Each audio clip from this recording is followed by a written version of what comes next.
when you start a business or you're thinking about starting a business, your friends and your family will give you advice, and they mean well. Okay, they have their best interest in mind, but they don't know anything. I mean, they don't know what it's like. Okay, if you're a business owner, you need to hang out with the business owners because they're gonna help you because they're rooting for you because they know what it's like. Because coming up with the idea of a business, I don't care what it is, that's the easy part. Right. If you take me out to lunch, Holly, on a napkin, I'll crank out 10 business ideas. That's right. Okay, that's the easy part. The hard part is the execution of the idea, right. Actually making it happen. And that's when your friends and family are nowhere to be found. Welcome to the NarrowSpaces podcast, a limited engagement masterclass where leaders are invited to share their lessons learned and experiences in navigating those narrow spaces of work and life. We are creating a true masterclass in leadership.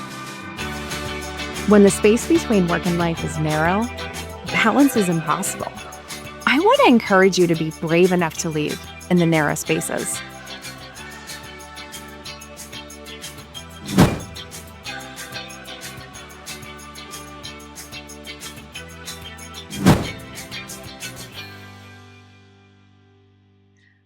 We are thrilled to welcome Sigi Loya to the NarrowSpaces Show, where we explore the intricate balance of work and life in our personal and professional spaces. As the owner of the Alternative Board in Pittsburgh, Sigi is dedicated to helping innovative business owners enhance profitability and enrich their lives through local business advisory boards, personalized coaching, and proprietary strategic services. He empowers entrepreneurs to thrive in today's competitive landscape. Sigi earned his degree in business administration with a focus on marketing from Notre Dame University. He then went on to do some other important work, beginning his career in the employee benefits sector in Chicago, where he adeptly guided companies in structuring their benefits programs while working with major insurance firms. Taking that experience onward, over time, he specialized as a consultant for large organizations with over 1,000 employees, gaining these invaluable insights into the complexities of corporate benefits. Transitioning from corporate America, Sigi played a pivotal role in a benefits startup before totally shifting his focus to real estate finance. Upon relocating to Pittsburgh, he served as a loan officer in a prominent bank, ultimately establishing his own commercial and residential mortgage firm. Now, this is about to get exciting. In 2007, I guess that's 2007, he and his wife launched the Hormone Center, a holistic and integrative medical practice that continues to serve the community today. Now, unique to his journey, Sigi has firsthand experience as a TAB member for 4 years, and he spent 3 years as a coach and facilitator before stepping into ownership. Remember, the Alternative Board? That's what they call it, TAB. His interests, including coaching baseball, performing live music, and running, reflect his commitment to living an integrated life. Now, originally hailing from Brownsville, Texas, Sigi brings a rich array of experiences that make him a compelling guest for our conversation today on navigating the narrow spaces of work and life. Join us as Sigi shares his insights and strategies for achieving harmony in our professional and personal endeavors. Meet Sigi. Tell me something that people might be surprised to know about you as a leader. I'm a musician, and most people, they like our gigs. I gig out every once in a while. Okay. But as far as a leader, when you're up, because I'm a singer and a rhythm guitarist, I have a lead guitarist. But what's interesting is when you're performing, you're kind of leading the crowd, right? Yeah. And it takes a little bit of gumption, a little bit of confidence. But it's interesting because performing in front of a crowd and getting them going, because they're there to have a good time, really carries over to the business world. Oh, yeah. Because it's the same skill set, if you will. I love it. So would you say you're a naturally talented musician? You can just hear the rhythm, pick it up, and move it. 2 words I wouldn't describe myself, naturally and talented. Okay. How about I work at it? Okay. But it's interesting you say that because I don't really work at playing guitar. If it doesn't come easy to me, I will not do a certain song because, I mean, I'm okay, but I'm not technical. I didn't go to music school. I'm self-taught. But what's interesting is when you start, there's a fine line between working at something and just say, maybe I'm just not built for that. Yeah. I don't know where I occupy my space there, but it's interesting because when you start learning music and learning different songs and everything, one of the things you have to keep in mind is, can I play it exactly as it's written? And the answer is usually no. Yeah. So I don't even try. I just put my own spin on it. Yeah. And so I don't know. The life lesson would be, if I guess there's two lessons. One, if it doesn't come easy, maybe you shouldn't be doing it. Just enjoy it. Yeah. But if you're going to do it, put your own spin on it. Because I love see it. musicians, they spend so much time trying to get it exactly right. I'm like, dude, just put it. If I want to hear exactly how it is, I'll just listen to the album Yeah. versus I want to hear your version of it. Okay, so something we have in common wildly differently. I'm also a musician. I have been playing piano since the age of 5 and singing, but I'm the complete opposite of you. I am I like, want to get it exactly right. oh yeah, practice by the book. Yeah. Every note is scripted. You know, Yeah. everything is written. It's all like the oldest of the old music is where I find comfort and peace. Yeah. And I change the volume. And it's really interesting. And so I love this this difference Yeah. because it's kind of evidence that leadership really takes all different forms, and it is kind of like playing music. Sure. Once you understand your comfort and your strength, Right. you can do it. And I love that you're free and you want your own spin. And I mean, no one who knows me is surprised at all to know that I am like It's got to be done a certain way. disciplined, worked it out, Yeah. ready. And it's, but there's also, and I don't know if you experience this, maybe it's because of the way that I am trained. It's that I have a huge amount of anxiety before I share that with someone. But once I'm in the moment, it's like flow. But leading up to, it's just this level of anxiety. And then the come down is really incredible. I don't doubt anything that happened while I was performing, but it's a come down that, I really have to let that adrenaline wear off. Where are you at on your preparation for performance, and then the come down? What's it like for you? It's completely opposite of what you just described. To me, it's about close is close enough. kind of a Yeah. thing. Good is good enough. Yeah. And we only play in pubs, and there's a reason for that. It's not that The we're beer. not right. So we have a This is saying that the more they drink, the better we sound. Yeah. Because we've played other places. I've Yeah. done hundreds and hundreds of gigs by myself. Yeah. The issue is, where are you playing? And there are certain venues, not that we wouldn't be good, but they're not fun. And to me, it's about fun. This is not my day job. I don't do this for a living. It's just for, So if it's, we know our audience, we know our crowd, and they would appreciate what we bring to the table. Whereas what you just described sounds like you're very exact. People listening would know if you screwed up. Yeah. People listening to us, they're just there to have fun. Okay, well, let me just eliminate the any idea that I am like an expert musician.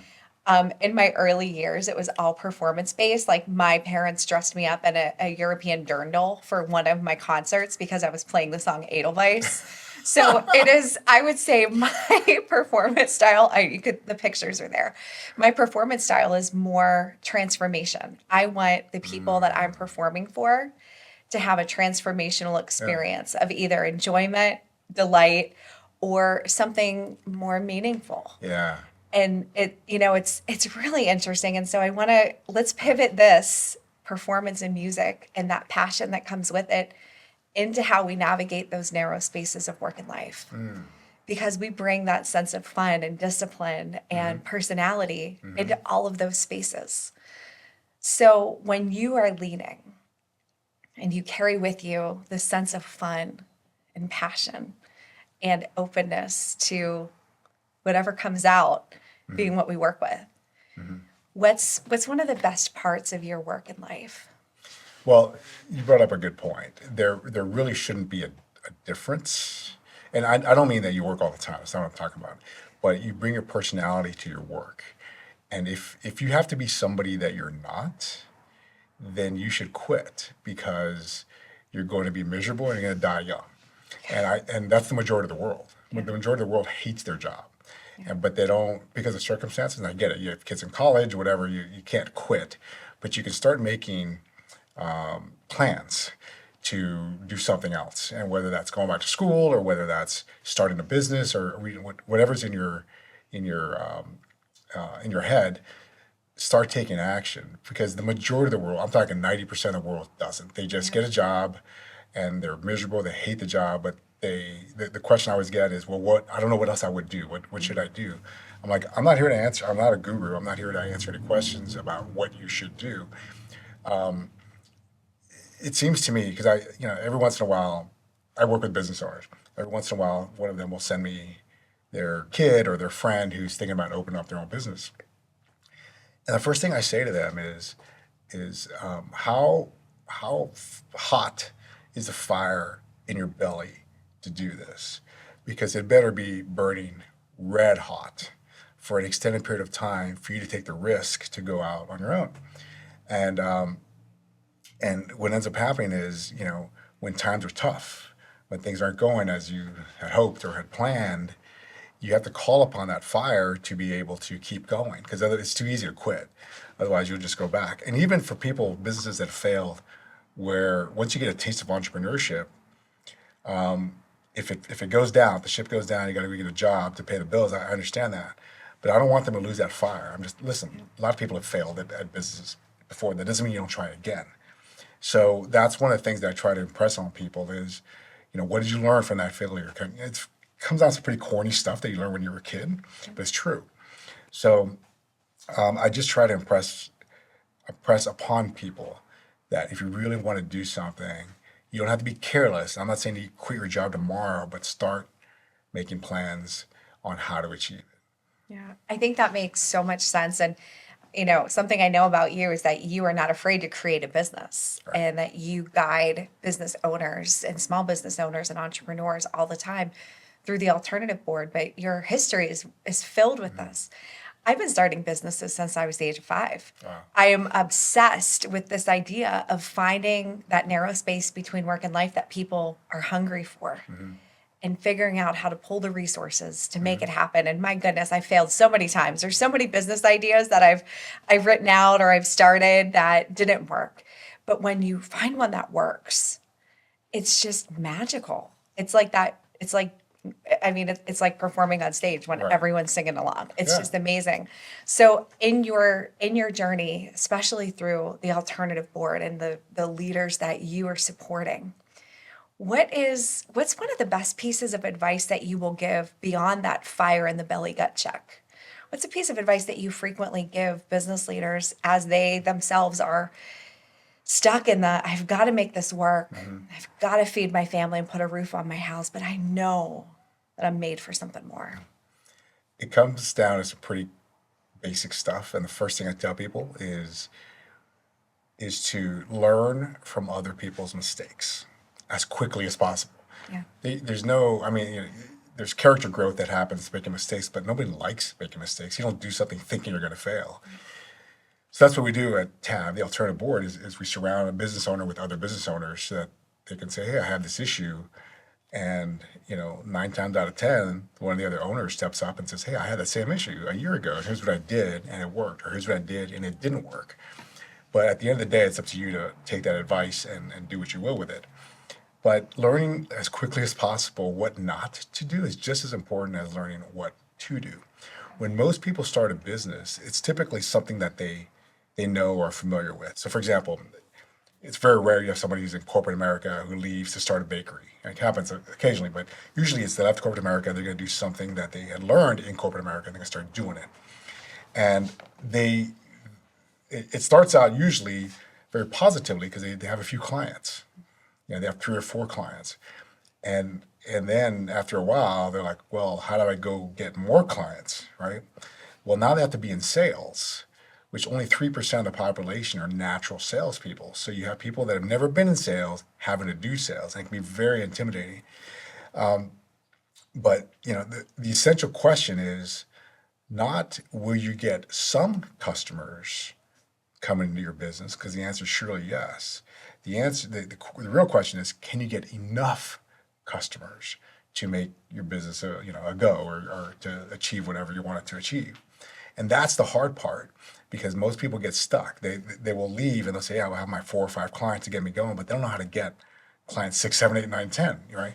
And that's where learning from other people is huge, because otherwise you got to figure out yourself. And listen, I've seen a lot of businesses go down, Yeah. and it always pains me when a business goes out of business, because I know I've never gone out of business, but I know what it's like. I've come close with other businesses I've started, and it's a very lonely feeling, and there are a lot of sleepless nights. And it's it's not like the business was going great and it just fell off a cliff. It's a slow death, and it's that stress that is so difficult. And most people don't ask for help because they're too proud. Yeah. So That's really interesting. And that slow decline, the slow death. I think about so often with my clients, we talk about, you can have the life that you've always wanted. You can have the life you deserve if you are living according to your values. And so often business owners, business leaders, and even, the average person walking around hasn't stopped to think about, what am I living for? What is that value that I am making decisions based on? And so anyone who knows me knows that I just say this over and over again. If you live your life according to your values, you get to have the life you deserve. And that really works with business and attracting the right clients, because the wrong clients can give you a slow death in a different way. true. I agree with you 100%. But when you first start out, I tell people, I'm like, look, write down everything that you know something about. And that's one of the businesses I started. That's how I started. I mean, literally, there was a list of 27 things I knew how to do, right? Even if I didn't like doing them, just because you need money, you need revenue, Yes. right? So you don't get, when you first start out, you don't get to pick and choose, oh, I'm not going to do these clients over here because I'm only going to focus on this. You have no clients at all. Yeah. You take every single client. But what I tell people is, you don't want to stay there. You got bills to pay, I get it. But let's start focusing on the 2 or 3 things that you like doing, you're good at, and bring you passion, right? So, and that takes a while to do, right? But I encourage people to really focus on, as you said, the things you're good at and you have a passion for.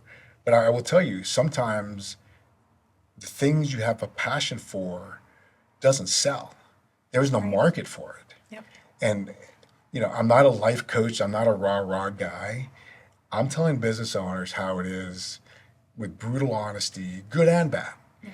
And sometimes it's tough to hear, but again, I don't have a horse in your race. It's your business. And I think that's what attracts people to Tab, is we give it to them straight. We don't have to be rude about it, but we give it to them straight, give that advice, in a straightforward manner, so that they can do something about it.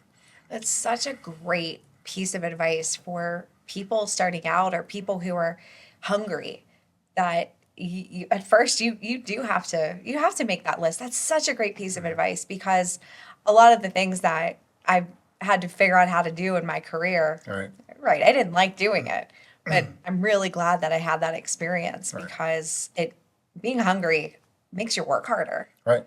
It's beautiful. Right. Yeah. Like we have a client who is basically is a strategist, a media strategist, if you will. So she does really well going into a client's office and helping them figure out from a 30,000-foot view what they should be doing. That's where she's at now. That's not how she started. Right. She started doing websites, Right. because she had bills to pay, and I get it. And now she's busy enough to where she is outsourcing that. She's giving that to somebody else who does that for a living. But that's a trivial example of someone who had to figure it out because they needed money. And every small business owner knows that you have to shuck and jive. You just don't want to stay there forever. I get it when you first start out, but if you stay true to your dream and you make a plan and execute and all that corny, hard stuff, because being a business owner can be a very lonely endeavor, and we try to take that out. There are others like us. There's not a lot of us. We're less than 1% of the population are business owners.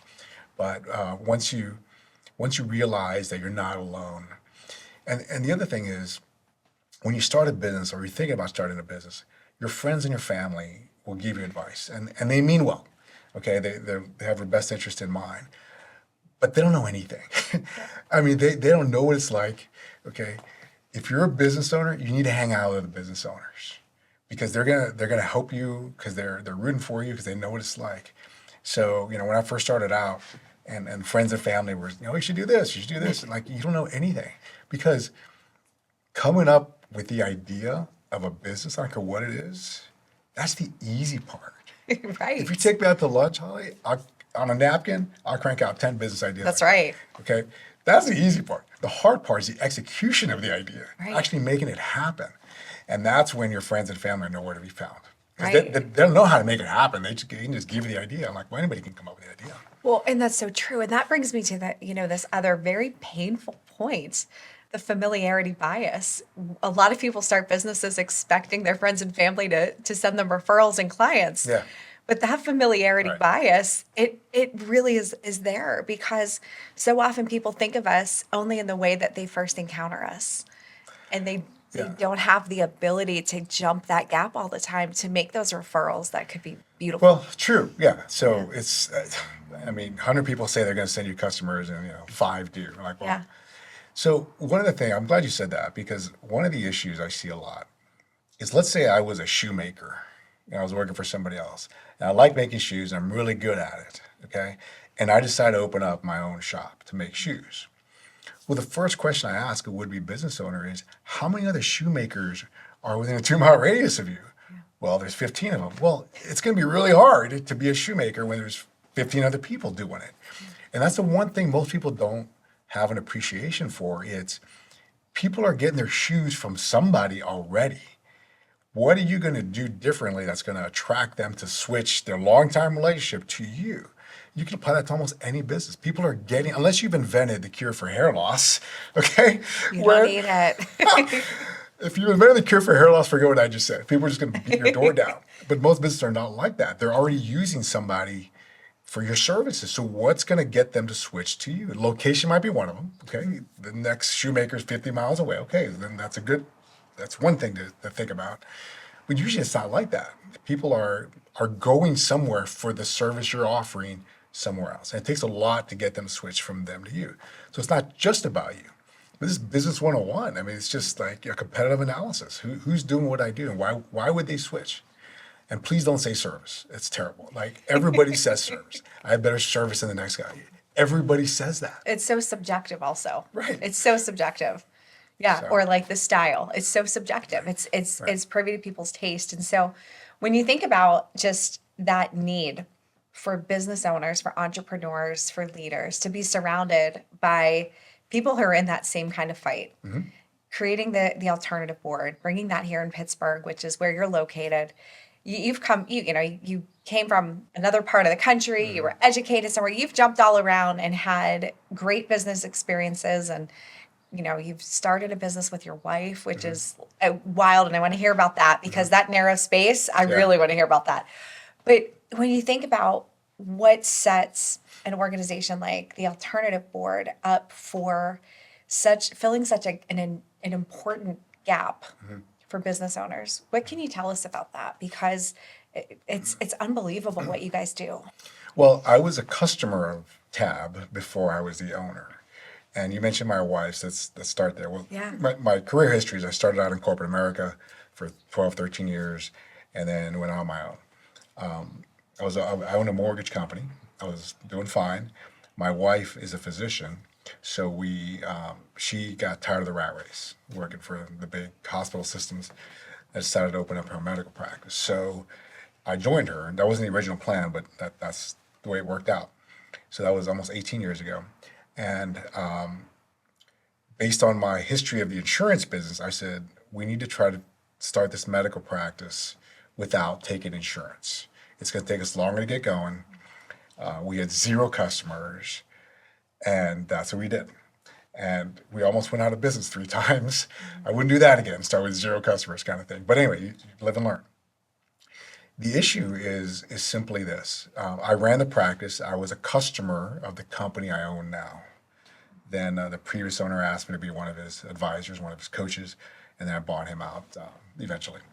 So at the end of the day, the coaches that work with me, there are 5 coaches that work with me, I tell them, look, we only do really 2 things. We don't come off like we know everything about business, because we don't. We can't. If we have a plumber, I'm not going to know more about the plumbing business than he is or she is. Here are the two things we're really good at. Okay, number one, we're good at asking questions to get to the core issue. Business owners often have problems with getting to the core issue. And the second thing is we see what other business owners with similar issues have done, good and bad.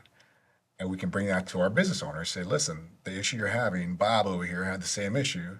Would you like to talk to them or him? Because let me tell you what they did and it worked or it didn't work. That's it. I mean, it's really invaluable stuff. Now, we know a little bit of business because we see a lot of owners and the issues but there are no new business issues.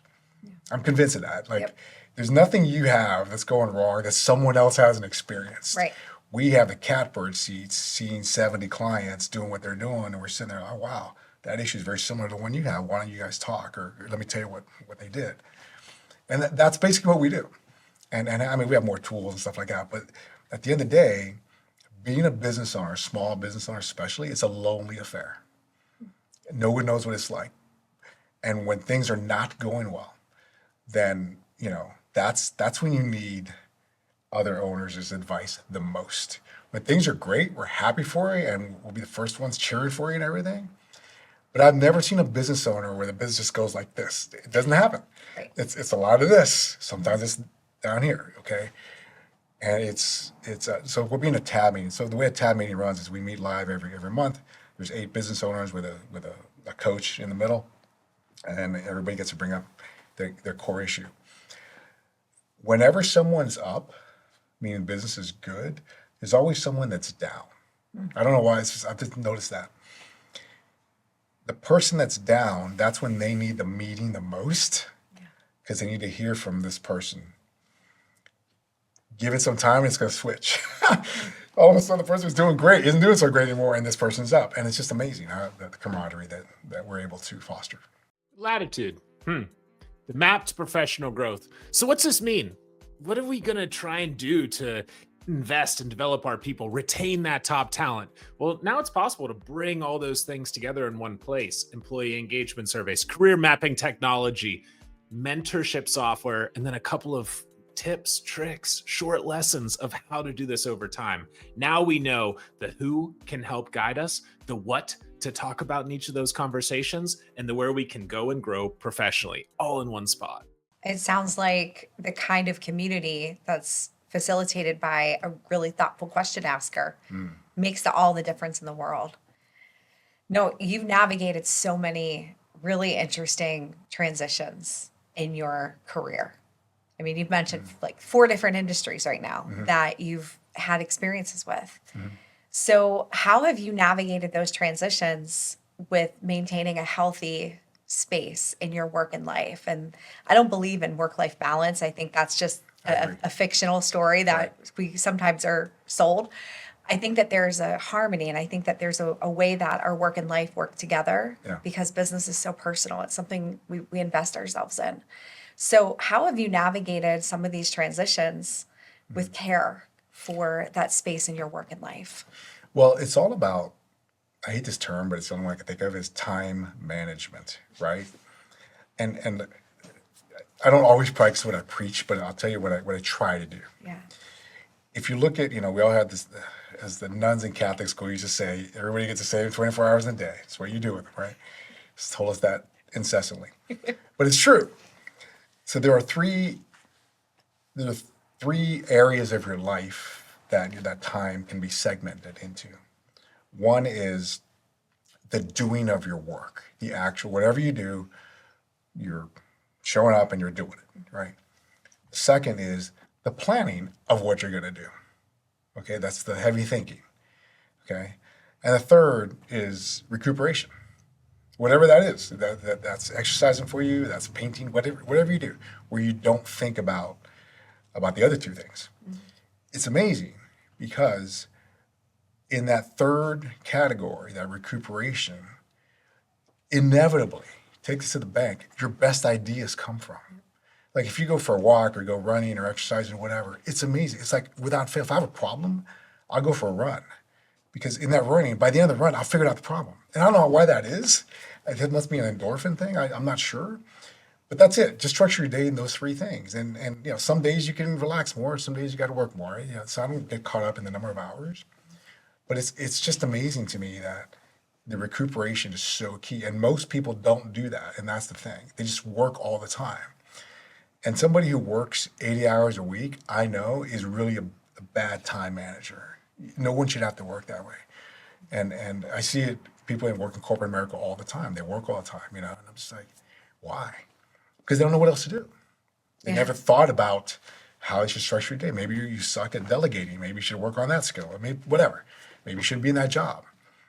So I don't know. It's just for whatever that's worth. Just segment your day into those three things. I mean, I think the Catholic school nuns would be so proud to hear what you just described. I mean, that was great, Right.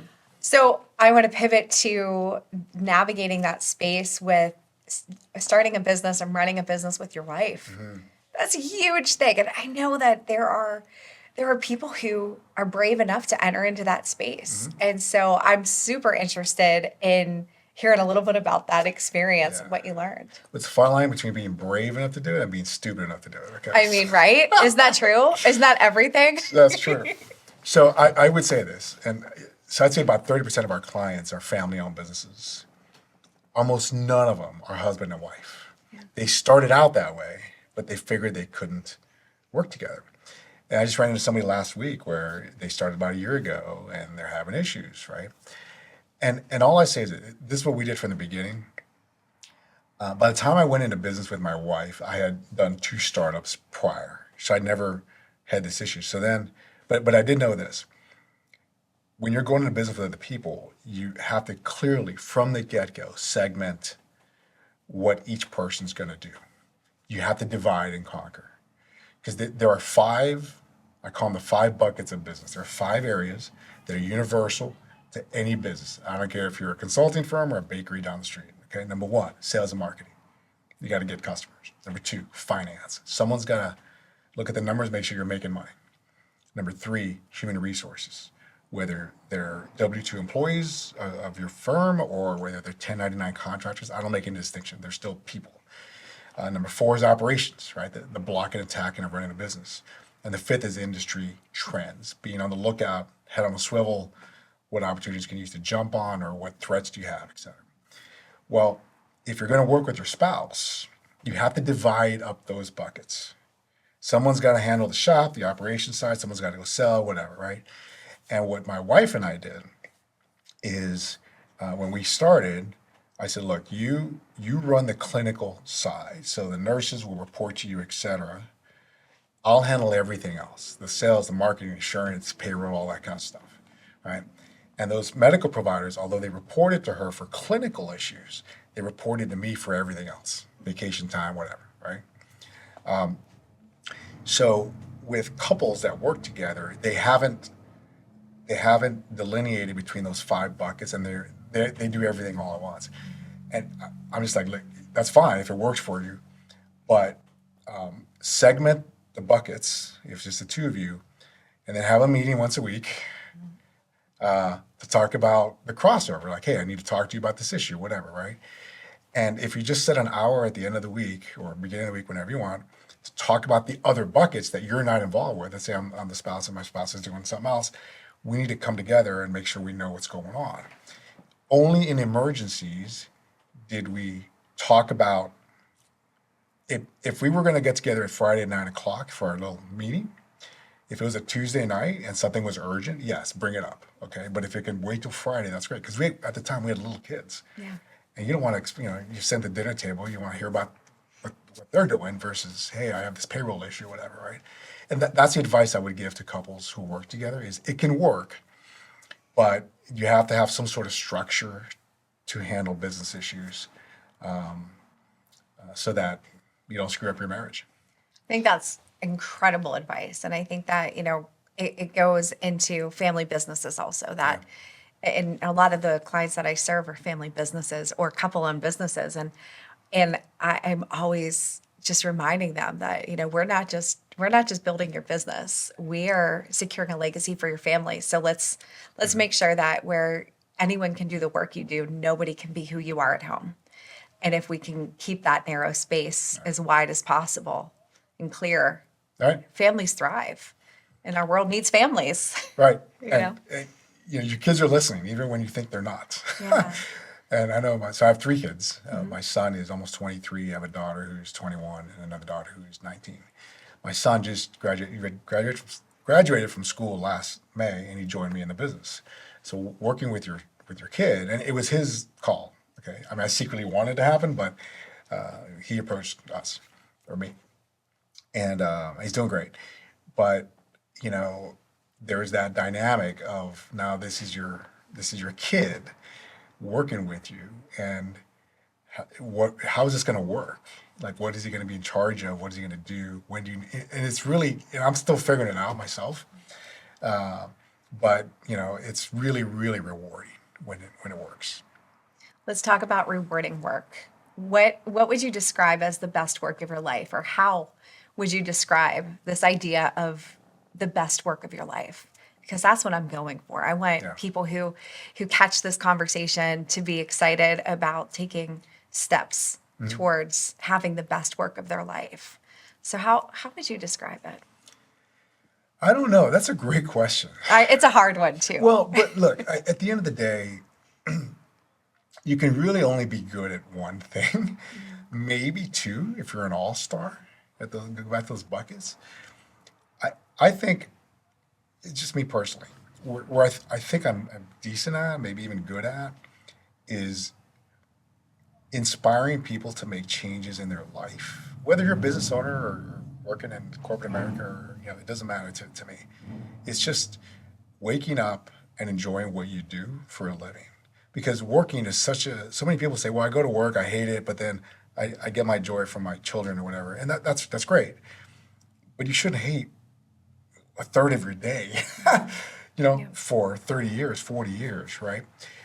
But at the end of the day, I think life comes down to some pretty basic stuff. It's pretty corny, actually, but it's true. Do you have people around you that care about you? Do you have a house to live in? And do you enjoy what you do? And that's pretty simple, And unfortunately, people get waylaid into different routes, and then they wake up 30 years later like, man, how did I get here, kind of a thing. But we always have the power to change at any time. Yeah. And that's the thing, is I try to get people to in work and in just life, just try to figure out what you want to do. But the other thing is this, I'm dealing with this with my kids, is when you're that age, when you're 21, you think from a career standpoint, you think, oh, what am I going to do with the rest of my life? Right? What job am I going to have, or what industry am I going to be in for the rest of my life? I'm still trying to figure out what I want to be when I grew up. Yeah. And kids today, I'm astounded as to where did you learn that whatever you're going to do, you can do the rest of your life. And usually they learn it from the parents. Yeah. Right? So what I try to tell kids is, why don't you just figure out the next 3 years of your life, maybe 5 years. And if you don't like it, you can do something else. You will still learn some skills from the life that you had the first 3 years, 5 years, whatever. There's still value in, even if you don't do that for the rest of your life, you can still learn some pretty invaluable business lessons or life lessons that you can carry to your next thing.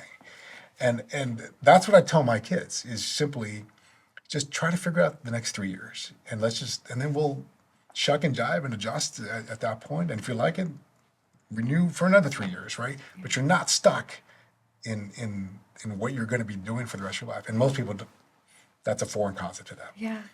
Well, I think it's so real that this pressure to have everything planned out is so pervasive. And, I fight that as a parent. You mentioned that you were starting a business with small kids at home. I'm in that space. I'm in that narrow space right now too, with small kids at home. And one of the things that I am constantly thinking about is my need for over preparation can never surpass the need for my children to have my full presence. Yeah. So that narrow space between work and life is a very real dinner table battle. And the other thing that I think about is how, what you said, our children are always listening. And so even now with little kids, helping them recognize important discipline, make your bed every day, brush your teeth, do your homework, Right. make sure that you're honest about Yeah. your conversations. What are your boundaries? And then that choice element that you just mentioned also is, so often people wake up and say, how did I get here? Yeah. The conversation I have with my kids is the same conversation I have with my business leaders is you recognize you made a wrong choice. Guess what?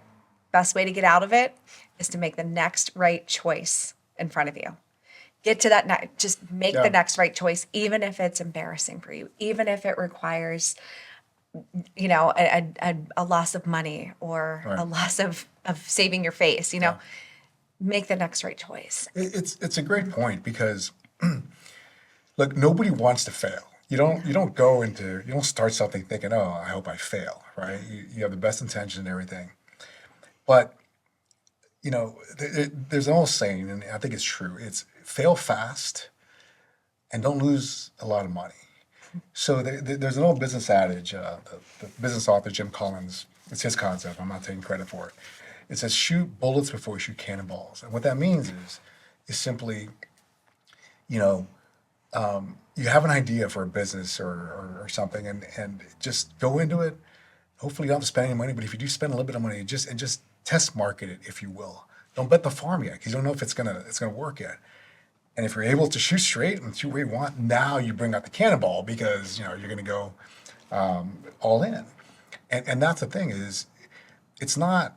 It's I don't want to sound corny, but it's like it's not the failure that's the worst part. It's the not getting up off the mat, right? You've heard that a million times. It's not how many times you get knocked down, it's how many times you get up, right? Kind of thing. It's all true. But so many people are afraid of failure. And I think the difference between people that thrive and don't thrive with failure is the people that thrive, they've learned from it. Whereas these people, they get knocked down, they stay down. And like, what's the worst thing that happens? You fail? Yeah, try not to lose so much money next time, But, you said something earlier that reminded me of something. So this is going to sound really bad, but we're all going to be dead someday. And that's the thing that, it doesn't scare me. It's just a realization. So my mom passed away last year. She was in her 90s. And I remember going in. It was the end, and I remember just seeing her. And at her top height, she was 5 feet tall, right? So now she's some less than that, and she's there, and she's asleep, and under a blanket, and it looked kind of like a baby, right? And I'm thinking, man, so you're born. This is how you came into this world. This is how you're going out. And then it's all just what's in the middle, right? That really matters. But we're going to be dead someday. So you not enjoying, not you, but anybody, not enjoying what you do is anathema to me. I don't understand it. I understand the financial pressures, but let's make a plan to get you out somehow.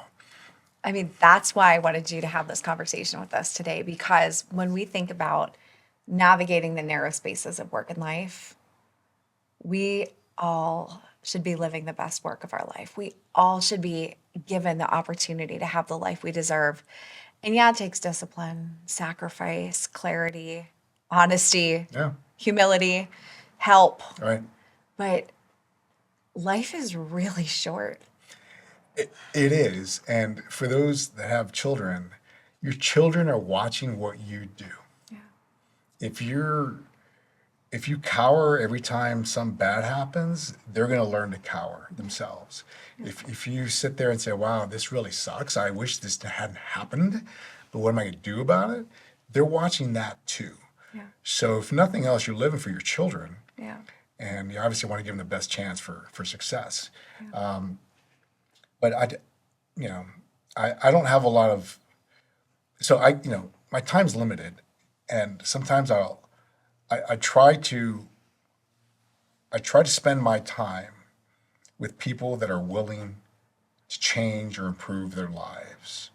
I don't have, this sounds very brutal, I don't have any patience for people who have a woe is me attitude. I just don't, because there's plenty of people that don't have that and they want your help, and I'm willing to give it. So when I hear people, it's fine to complain if something bad's happened to you, and And I'll hear them out, and I'll be that ear that they can cry on. But they should know that after they're done, my next question to them is going to be, okay, so what are we going to do now? And if they're not prepared to hear that, most people aren't, okay, then just know that I'm not the guy for you. There's plenty of other people that will just hear you out. But they can come to one of your shows. And have come to a one of my real good shows. time. Yeah. And that's it. I mean, you can pick them up that way, right? If you come to our shows, just know there are no requests. None of that. No stairway to heaven. Right. Listen, this was fun. This was so important. The content that you shared, the important life lessons about the narrow spaces, it's real. And especially the family components. I think that's something really special that you bring to the table that a lot of the people who are interested in navigating the narrow spaces of work and life with us will take home. So thank you for just sharing so honestly some of those pieces. Thank you. Yeah. It's fun being here. Wasn't it fun? Yes. I mean, that's it. And now you're done. Now you can go barbecue. Okay. It's awesome. Good stuff. Okay, let's see. Thanks for joining us in the narrow spaces of work and life. What do? I'm on a mission to help people to have the best work of their lives. I help leaders do good. I help managers be good. And I help employees feel good. And when leaders are good, employees are engaged, energized, effective. And together, we get to live the life we deserve.